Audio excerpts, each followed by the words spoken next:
Kia ora and welcome back to the Big Game Record Series. This is the final of the Manapouri Wakatipu herd. Don't stress, coming up next we have the Pomahaka Waikai herd, the last of the South Island.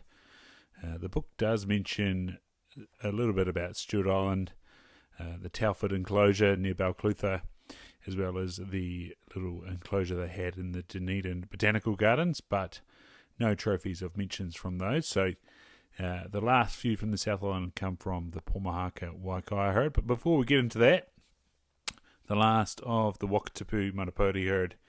This one's from Eglington Valley in 1958. Alan Kerr in Dore Pass. It's 9 by 8, 43 and 1 by 40 and 2.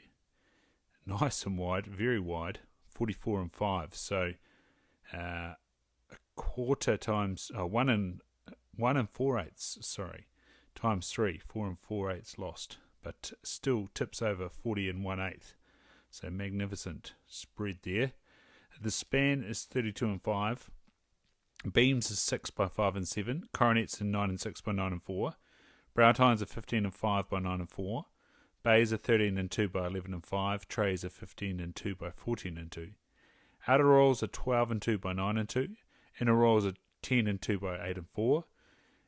Of the outer royals of 2 and 6 by 3, back tines of 18 and 2 by 15 and 2, inner off the back tine of 4 and 7 by 10 and 7, and the left side has an outer off the back tine of 5 inches, for a total of 336. Helen looks to be standing in front of NZDA Otago Branch Incorporated and the Russell Maclay Lodge back in the day. Anyhow, the story goes, Kerr was accompanied at the time by a companion, Wolfgang Roots. It was during the height of the rut, and stags were roaring on both sides of the pass. One of these, on the Eglington side, was known to be holding a good number of hinds. Another on the Clifton Valley side of the range was roaring from a nearby wallow and closer to where the two hunters were located.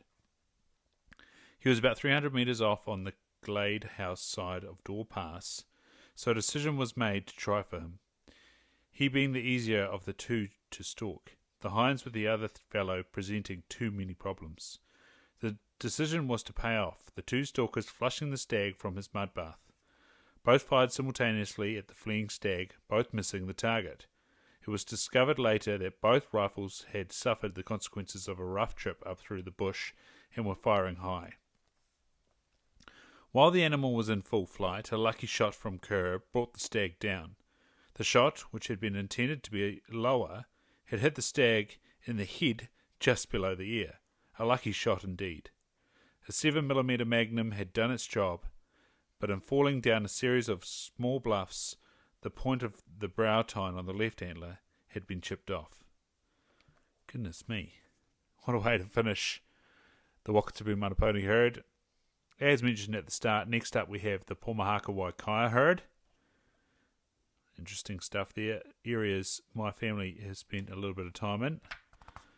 My dad not necessarily hunting because they were all behind wire by that stage. But anyhow, we're starting off with Henry Redman. Titan faces in that exact area. Glenary Station, Waikai Valley, 1923. We'll see you there for the Big Game Records. Make sure you're subscribed. I see plenty of you finding the Big Game Records all of a sudden, which is cool. Yeah, make sure you're subscribed, share it with your friends, it'd be much appreciated. Throw it up on your socials, even tag either Stag Ryan or Ryan O'Connor NZ, and we'll share it out even further. That'd be wonderful. Catch you next time. This is New Zealand Big Game Records Volume 6, The Red Deer Part 2, written and compiled for the New Zealand Deerstalkers Association, incorporated by D. Bruce Banwell. Published by the Halcyon Press, a division of Halcyon Publishing Limited, PO Box 360 Auckland 1140 New Zealand. Printed by Prolong Press Limited, China. Copyright 2011, D. Bruce Banwell, first published 2011, all rights reserved.